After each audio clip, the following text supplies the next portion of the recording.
Kita masih di surat Yunus. Sudah sampai kepada ayat yang ke-88. A'udzubillahi minasyaitonirrajim. Bismillahirrahmanirrahim. Wa qala Musa, Rabbana innaka ataita fir'auna wa mala'ah. Innaka ataita fir'auna wa mala'ahu zinata wa amwalan fil hayatid dunya. Rabbana liyudhillu an sabilik. Rabbana tmis ala amwalihim washdud ala qulubihim fala yu'minu hatta yarawul azab al-alima. Wa qala Musa,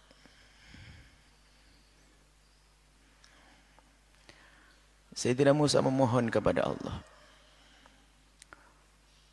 melihat kebesaran Fir'aun, kekuasaan Fir'aun,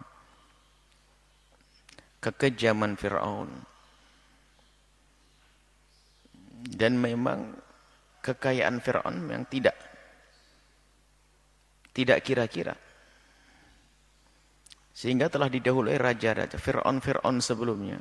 Artinya telah ditemui bahwasanya pemakaman mereka pun, kubur-kubur mereka itu dihiasi dengan permata, emas, dan yang lain sebagainya. Artinya betul-betul kerajaan yang kaya sekali. Sampai Fir'aun sendiri mengaku Tuhan, karena memang punya semuanya. Kekayaan yang melimpah. Dan pasukan yang besar, kekuatan. Artinya zaman itu tidak ada tandingannya. Nabi Musa alaihissalam dengan Nabi Harun, hamba Allah yang terpilih sebagai utusan, berhadapan dengan Fir'aun, tentunya ya usaha upaya. Tapi tidak kalah penting, Sayyidina Musa alaihissalam memohon kepada Allah, Rabbana ya Allah, Tuhan kami, innaka ataita fir'auna wa mala'ah. Ya Allah, Tuhan kami, sesungguhnya Engkau telah beri kepada Fir'aun dan pembesar-pembesarnya, pengikut-pengikut Fir'aun, Engkau beri kepada mereka zinatan,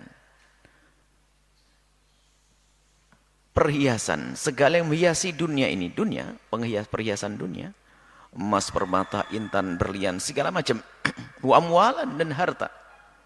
Lebih luas lagi kalau sudah harta, termasuk binatang ternak dan sebagainya. Fil hayatid dunya, di dunia. Ini permohonan Sayyidina Musa kepada Allah, ya Allah, Engkau telah berikan kepada Fir'aun segala kelebihan, kekayaan yang melimpah. Rabbana ya Allah, dengan kekayaan itu liyudillu an sabilik. Dengan kekayaannya itu Fir'aun, dengan kebesarannya itu Fir'aun menjadi sebab mereka menjerumuskan hamba-hamba Allah dari jalanmu ya Allah. Menyesatkan hamba-hamba Allah dari jalanmu ya Allah. Rabbana ya Allah. Rabbana tamis ala amwalihim ya Allah. Sirnakanlah harta mereka. Sirnakanlah kekayaan mereka.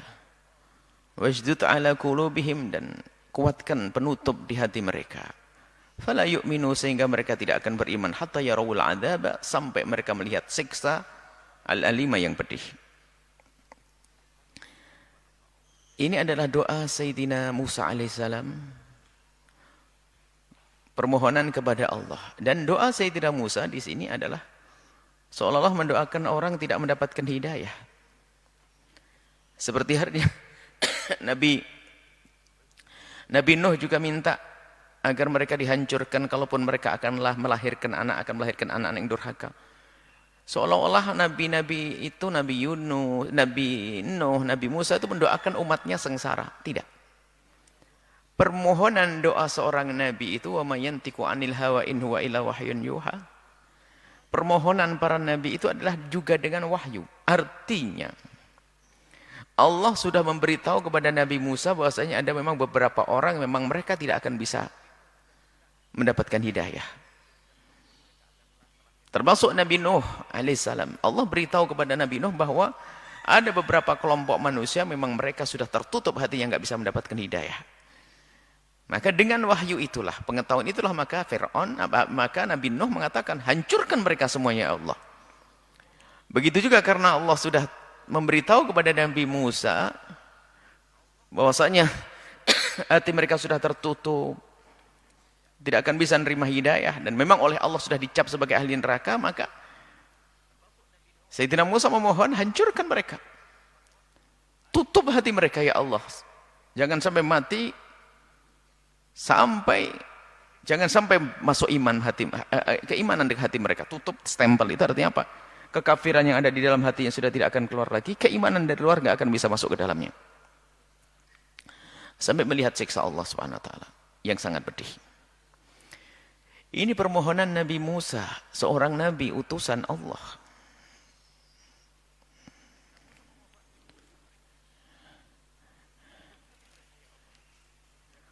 Qala qad ujiba da'watukuma. Allah berfirman, telah dikabul doamu berdua wahai Musa dan Harun. Dalam ayat tadi yang berdoa seolah-olah hanya Nabi Musa alaihissalam. Akan tapi ternyata dijawab adalah dikabul doamu berdua. Apakah sudah ada pendahuluan doa dari Nabi Harun sehingga dijawab untuk berdua? Dua utusan ini diutus untuk tugas yang sama, yaitu menyelamatkan kaum umat daripada kezaliman Fir'aun dan kesesatan yang dibawa oleh Fir'aun. Maka di saat Nabi Musa memohon pun, maka Nabi Harun pun yang mendengar pun juga ikut memohon. Biarpun permohonan Nabi Harun tidak disebutkan dalam firman ini. Akan tapi bisa saja dikatakan para ahli tafsir bisa saja mengamini doa tersebut, atau Nabi Harun sebenarnya punya doa yang sama, hanya yang disebutkan dalam Quran adalah doanya Nabi Musa, kemudian Allah menjawab, ujiba da'watukuma, telah dikabul doamu berdua. Catatan, berapa tahun mulai dari berdoa hingga dikabul doa ini? Makanya yang ingin berjuang jangan buru-buru. Yang penting istiqomah di jalan Allah. Tidak ada kekalahan bagi orang yang beriman di dalam berjuang. Dengar. Selagi kita terus berjuang di jalan Allah, berjuang di jalan Allah, biarpun kemenangan belum tampak zahir pada kita, maka ketahuilah kita sudah punya kemenangan di hadapan Allah. Kalau kita memperjuangkan kebenaran, teruslah berjuang dengan cara yang benar. Dengan cara yang benar, sesuai dengan petunjuk daripada agama. Berjuang yang istiqomah dan memohon kepada Allah. Bisa saja permohonan dan perjuangan kita dikabul dan dijawab oleh Allah di esok hari. Bisa saja di minggu depan, tahun depan. Sayyidina Musa alaihissalam, lihat. Sayyidina Musa mulai dari kisah Sayyidina Musa pulang dari Madian, ketemu lagi dengan Fir'aun, kemudian beradu dengan tukang sihirnya, sampai dikejar-kejar lari. Bukan Sayyidina Musa takut, akan tapi memang begitulah. Dalam strategi berperang, yang lemah tidak boleh seperti bunuh diri melawan yang besar. Nabi Musa juga pergi menghindar terlebih dahulu, datang lagi menghindar terlebih dahulu. Strateginya semacam itu. Dibarengi dengan permohonan kepada Allah Subhanahu wa taala. Diuber-uber Sayyidina Musa. Dikejar-kejar Sayyidina Musa. Sayyidina Musa memohon kepada Allah. Qad ujiba da'watukuma, dan telah dikabul. Berapa tahun dikabul? Hai para pejuang-pejuang. Hai para perindu-perindu kemuliaan. Nabi Musa dikabul doanya oleh Allah setelah 40 tahun. Artinya selama dari saat berdoa sampai dikabul ini adalah perjuangan terus untuk mengangkat derajat mereka. Perjuangan 40 tahun. Kemudian setelah itu dikabul oleh Allah Subhanahu wa taala. Dihancurkan itu kekayaan. Ada musibah yang Allah turunkan. Seperti tiba-tiba airnya menjadi darah, kemudian ada kodok-kodok yang keluar, kemudian kekayaan-kekayaan mereka itu tiba-tiba berubah di antaranya.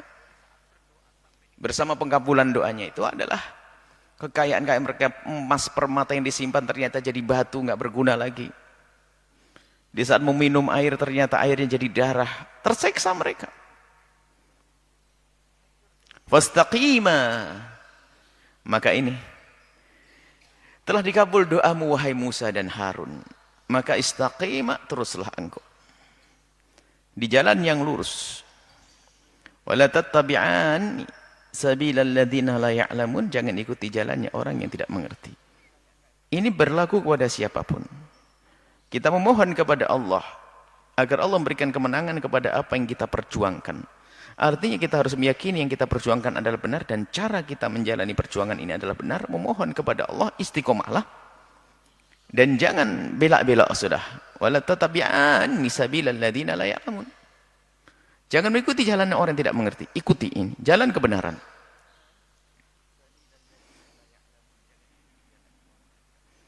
Semakin brutal Fir'aun. Bersama kebrutalan Fir'aun, bersama Fir'aun di saat berada pada puncak kebrutalannya dan kejahatannya, itulah kehancuran Fir'aun. Fir'aun sudah tidak tahan lagi.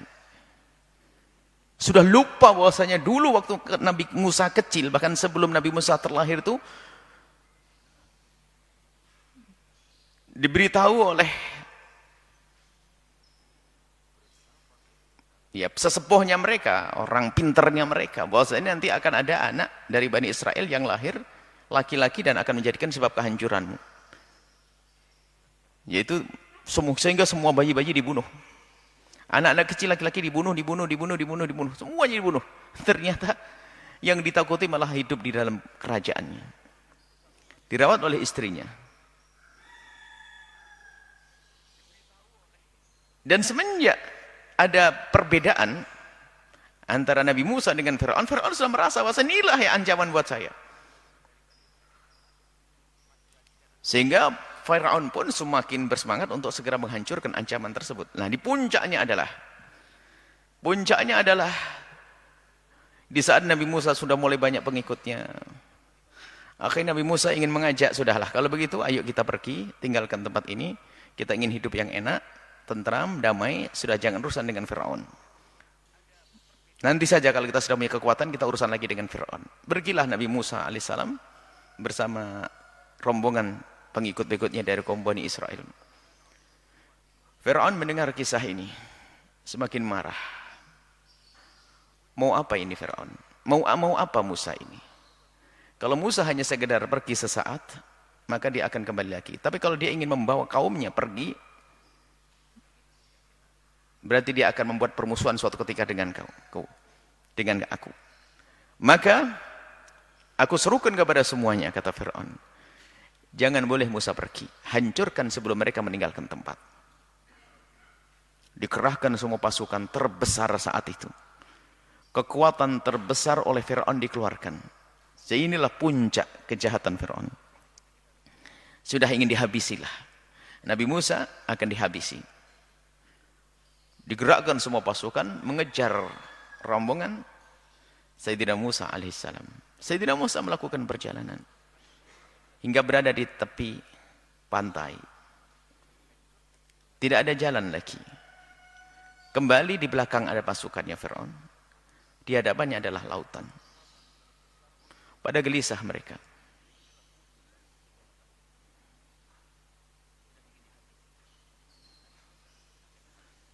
Pada gelisahlah mereka. Mereka berketakutan, mereka pada, ya namanya manusia, iman mereka juga berbeda-beda. Ada yang marah-marah juga. Kita ini mau bunuh diri, kalau sudah begini, pasukan Fir'aun di belakang kita pasti kita akan mati, hancur dan sebagainya.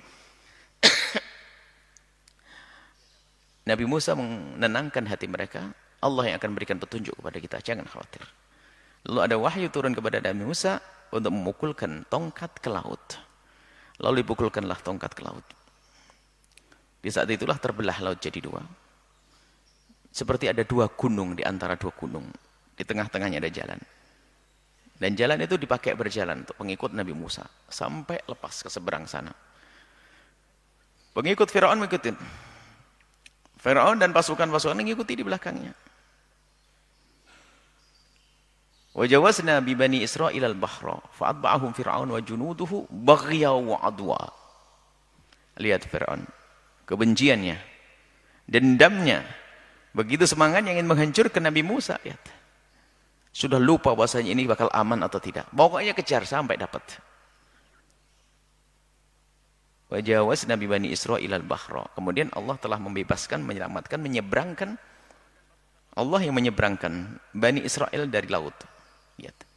Bukan dari usaha-usaha mereka membuat jembatan atau perahu. Tidak. Allah belah itu laut. Dan Fir'aun mengikuti di belakang. Fir'aun mengikuti wajunudu dan pasukan-pasukan Fir'aun mengikuti. Baghyan wa adwa. Karena permusuhannya, kebenciannya, dendamnya, ingin menghancurkan Fir'aun. Apa Sayyidina Musa? Hadza idza adrakahu al-gharq. Nah, di saat sudah hampir mengejar, di saat sudah masuk ke tengah-tengah laut, ditutup itu oleh Allah, dikembalikan itu lautan. Yang semula seperti gunung kokoh, berdua gunung berdiri kokoh, akhirnya kembali lagi cair dan menutup kembali. Di saat Fir'aun sudah tenggelam, mulai tenggelam, masih ada sisa nyawa di tenggorokannya. Qala Fir'aun berkata, amantu, aku beriman, annahu la ilaha illa alladhi amanat bihi banu Israila wa ana minal muslimin. Fir'aun berkata, aku beriman. Oh, Fir'aun beriman. Aku beriman kepada Tuhannya orang-orang Bani Israel. Dan aku telah menjadi orang muslim. Itu pengakuan Fir'aun. Akan tapi ketahuilah bahwa kaidah iman tidak bisa dalam keadaan semacam itu. Ada keimanan dan tobat yang sudah tidak terima lagi oleh Allah. Yaitu di saat matahari terbit dari barat. Dan di saat nyawa sudah sampai di tenggorokan. Maka Fir'aun satu nyawanya sudah di tenggorokan, gak ada artinya. Imannya bukan iman ikhtiari, imannya sudah iman ijbari. Maksudnya apa? Siapapun orang yang menuhi saat itu akan berkata beriman. Orang-orang kafir, di saat mau dicabut nyawanya itu mengakui setelah itu bahwasanya ada Tuhan Allah, meyakini. Karena melihat seksa, melihat neraka. Cuman saat itu sudah tidak lagi dianggap. Tidak lagi diterima. Begitu juga nanti orang yang katanya kafir, membangkang, tidak percaya kepada Allah dimanapun mereka berada. Lihat, di saat mereka menyaksikan matahari terbit dari barat, goncang. Ketakutan mereka yang tidak beriman pun menjadi beriman. Tapi ingat, iman saat itu sudah tidak diterima lagi oleh Allah. Karena ijbari sudah bukan atas dasar ikhtiar. Semuanya orang akan beriman saat itu. Cuman iman yang tidak akan diterima oleh Allah. Nah, ini imannya Fir'aun. Tidak. Al-ana, sekarang baru kau beriman Fir'aun. Bukankah Musa sudah ngasih tahu dari dulu untuk beriman kepada Allah? Baru sekarang kau beriman. Wa qad 'asaita qablu. Sebelumnya kau melanggar sudah. Kau bermaksiat besar-besaran kau. Ngaku Tuhan lagi. Wa kunta minal mufsidin, dan kau telah membuat kerusakan di muka bumi. Sekarang baru tobat Fir'aun, tidak diterima. Enggak ada. Jadi Fir'aun tidak diterima tobat. Dia ikrar memang sebelum mati mengatakan, aku beriman kepada Tuhannya orang Bani Israel. Dan aku telah menjadi orang muslim, tapi tidak diterima. Karena apa? Saat itu nyawa sudah di tenggorokan.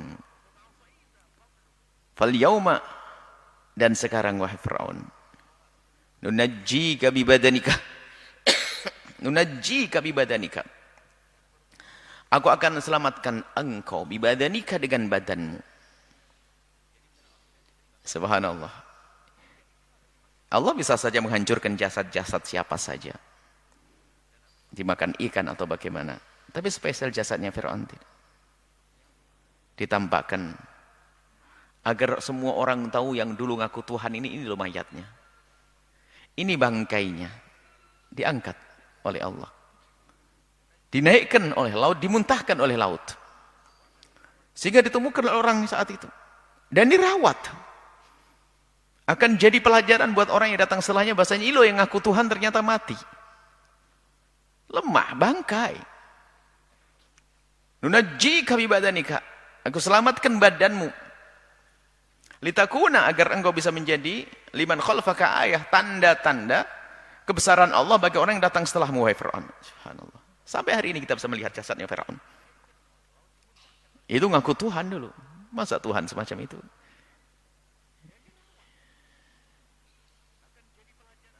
Wa inna katsira minan nasi an ayatina laghafilun. Alangkah banyaknya orang yang lalai tanda-tanda kebesaran Allah. Banyak orang tidak berpikir. Setelah itu masih ada orang lagi ngaku Tuhan. Sudah ada contohnya. Fir'aun itu dengan kebesarannya, kejayaannya. Sehingga peninggalan Fir'aun sampai hari ini masih dilihat. Karena begitu hebatnya waktu itu. Peradaban yang luar biasa agung saat itu. Dipimpin oleh seorang raja mengaku Tuhan, sudah ditampakkan jasadnya. Mayatnya sudah ditampakkan, bangkainya diperlihatkan, tapi pun setelah itu masih ada manusia-manusia yang dikuasai oleh kesombongan lalu mengaku dirinya Tuhan setelah Fir'aun.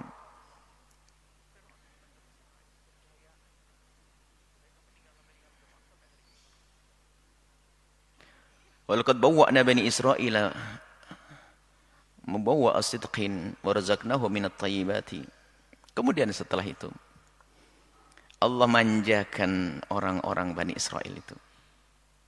Allah manja, diberi, dituruti, diberi kemakmuran.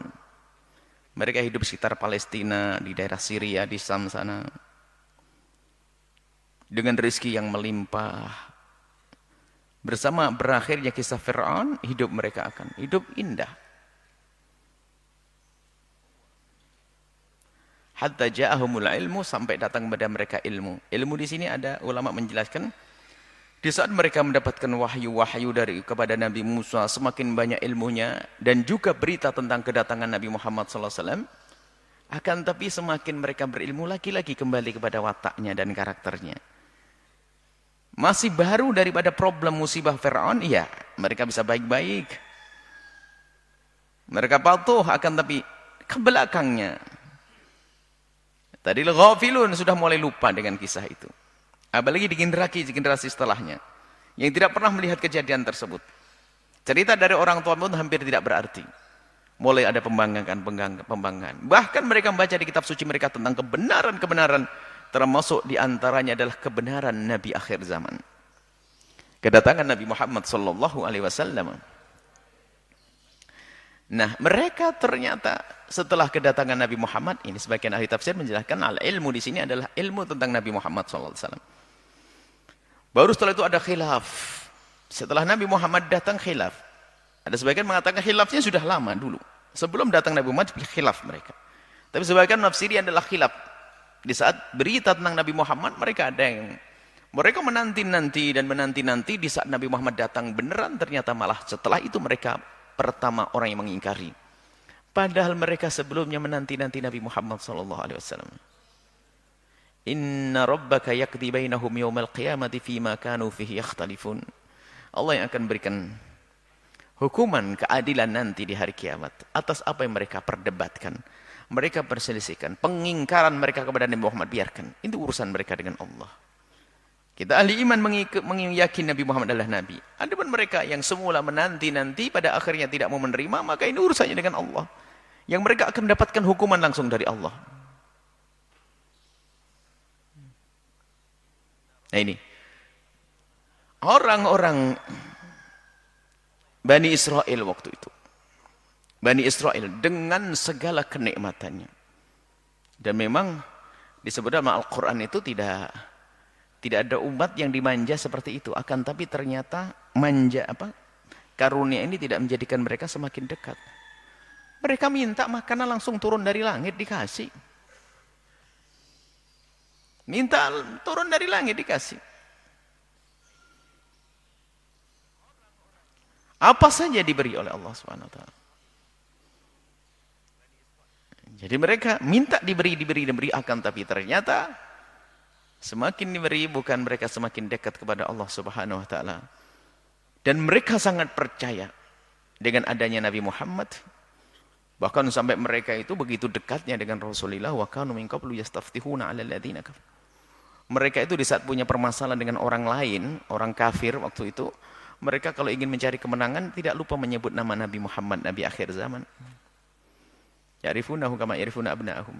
Mereka sangat mengenali Nabi Muhammad seperti mengenali anak-anak mereka. Tidak pernah salah. Cirinya ini loh Nabi Muhammad. Akan tapi di saat datang Nabi Muhammad, jahumul ilm, ikhtalafu, mereka berbeda pendapat, berselisih faham, bahkan malah memusuhi Nabi Muhammad SAW. Ingat hukumannya adalah di hadapan Allah Subhanahu Wa Taala. Biarkan mereka dengan itu semuanya.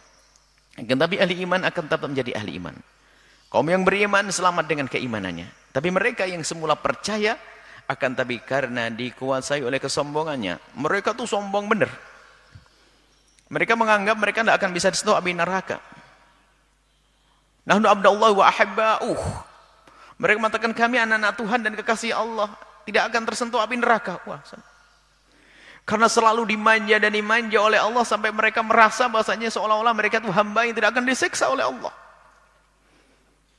Bukan malah menjadi semakin dekat. Maka ini pendidikan juga di syariat kita Nabi Muhammad SAW. Ada manusia yang lupa karunia, maka masuk wilayah ujub, seolah-olah Allah tidak punya peran lagi di dalamnya. Neraka baginya. Diberi oleh Allah kelebihan tidak bersyukur, sehingga diberi kekayaan oleh Allah menjadi lupa bahwasanya kekayaan dari Allah, sehingga menjadi orang pelit, tidak suka berderma. Diberi oleh Allah kecerdasan, jarang mengadu kepada Allah karena dia cerdas, mudah menghafal. Hati-hati. Maka ini model-model Bani Israel itu adalah begitu, di saat diberi Allah karunia malah dia menjadi lupa dengan karunia Allah. Tapi ahli iman yang sesungguhnya di saat diberi oleh Allah karunia maka semakin dekat kepada Allah. Karena dia meyakini bahasanya karunia itu adalah dari Allah, nikmat dari Allah, maka semakin kaya semakin tawadhu, semakin kaya semakin khusyuk, semakin alim semakin khusyuk, dan seterusnya. Tapi model-model Bani Israel tidak, semakin diberi oleh Allah semakin jauh dan semakin lupa. Maka jangan sampai kita punya sifat-sifat jelek semacam itu. Apa yang Allah berikan kepada kita dari karunia-karunia, nikmat-nikmat yang Allah berikan kepada kita, mari kita jadikan itu sebab kita semakin dekat kepada Allah Subhanahu Wa Taala. Ingat hukuman di hadapan Allah sangat pedih. Hukuman Allah di hadapan Allah sangat pedih. Yang tidak mensyukuri nikmat Allah maka akan mendapatkan murka Allah Subhanahu Wa Taala. Semoga Allah menjaga iman kita. Dan mari dalam kita berjuang dalam berdakwah, berusaha adalah dan terus berusahalah. Akan tapi jangan lupa mengadu dan memohon kepada Allah seperti Sayyidina Musa memohon kepada Allah Subhanahu Wa Taala. Kemudian yakinlah bahwa Allah akan mengkabul hajat kita. Allah akan mengkabul permohonan kita. Bisa jadi permohonan dikabul di saat kita masih hidup. Bisa jadi permohonan kita dikabul setelah kita wafat. Yang jelas berusaha secara zahir dan memohon kepada Allah secara batin. Ini adalah keharusan kita di dalam berjuang di jalan Allah Subhanahu Wa Taala. Wallahu a'lam bissawab.